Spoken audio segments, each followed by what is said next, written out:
I was just thinking about something I recorded, and I was talking about some of my own language and what it means. And the two words I was talking about were the tyranny of choice and filters. What are your filters when you're looking for a job? What are your filters when you're thinking about how you're going to spend your time and money and energy in 2023? And another one popped into my mind as I was in the shower, and it's negative questioning. I say that a lot. Negative questioning is probably just a simpler way of saying projecting.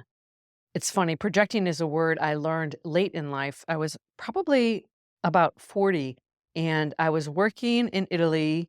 I was working under Tom Ford and Domenico at Gucci, and I found a loophole in the Italian law that said that you could be granted a leave of absence for up to 1 year with the guarantee of a job upon your return. It could be for family reasons or personal reasons. I felt like I had won the lottery the second I realized that I could ask for a leave of absence, and it would be my way to create a sabbatical for myself and limit the risk.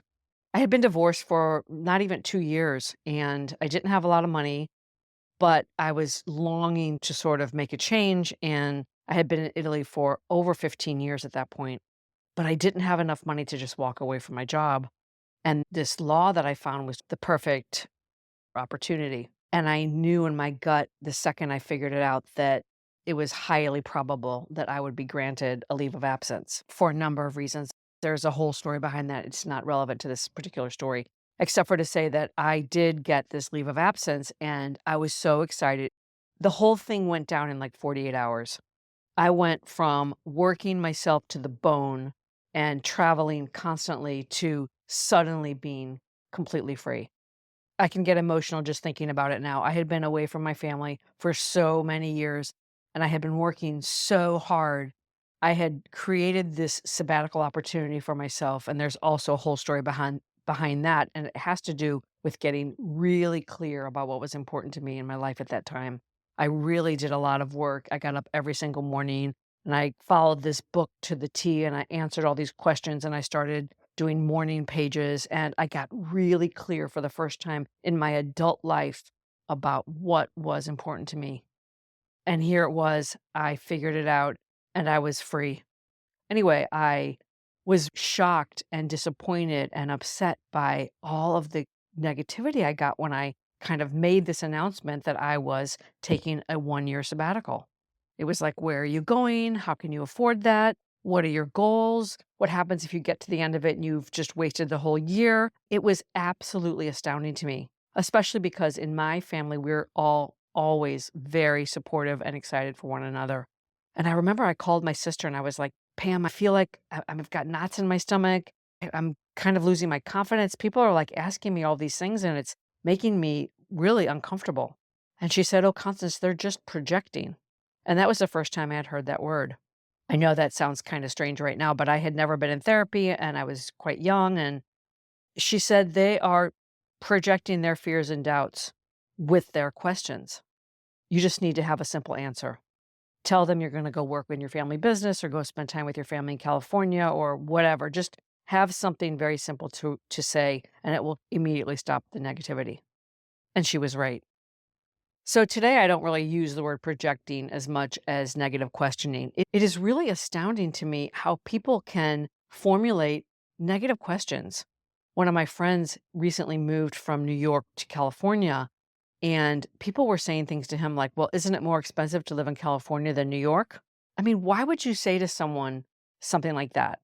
He had obviously thought through this very carefully and he was making a major life move. And it would be much more helpful to say something like, oh, you're moving towards the sunshine. What are you going to do with all that outdoor time? Not, isn't this a bad time to sell your apartment? People are really excited that I've launched this show, but I did get quite a few negative questions, and it wasn't like there was no malice behind it. It was just people speaking without thinking. Isn't 3 times a week too much?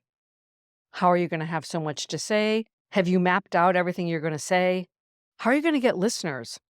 I don't know. It would have been much more supportive to say something like, oh my gosh, where did you get that idea? Or how did you come up with the name Dear Constance?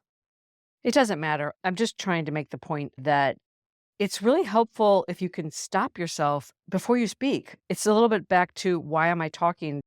I'm guilty myself of negative questioning. It's not like I'm perfect, but I am aware of the fact that questions can cast doubt. I think that's the point. Questions can make us doubt ourselves, even when that is not the intention behind them. It's like when you say to your kid over and over, "Are you sure? Are you sure?"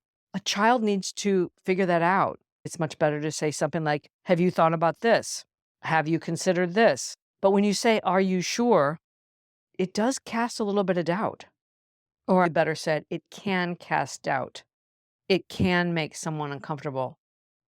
Hey, listen, I am a huge questioner. I'm super curious. I've interviewed hundreds of people, and I'm sure I've made people uncomfortable with my questions.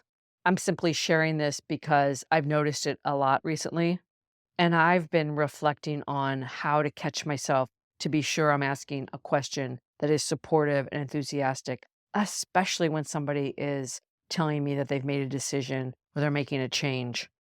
That's all. I think it's really that you're asking a question about what you've heard and not about what you're actually thinking. Anyway, I'll leave it at that. You get the point. That's all for now. From my heart to yours.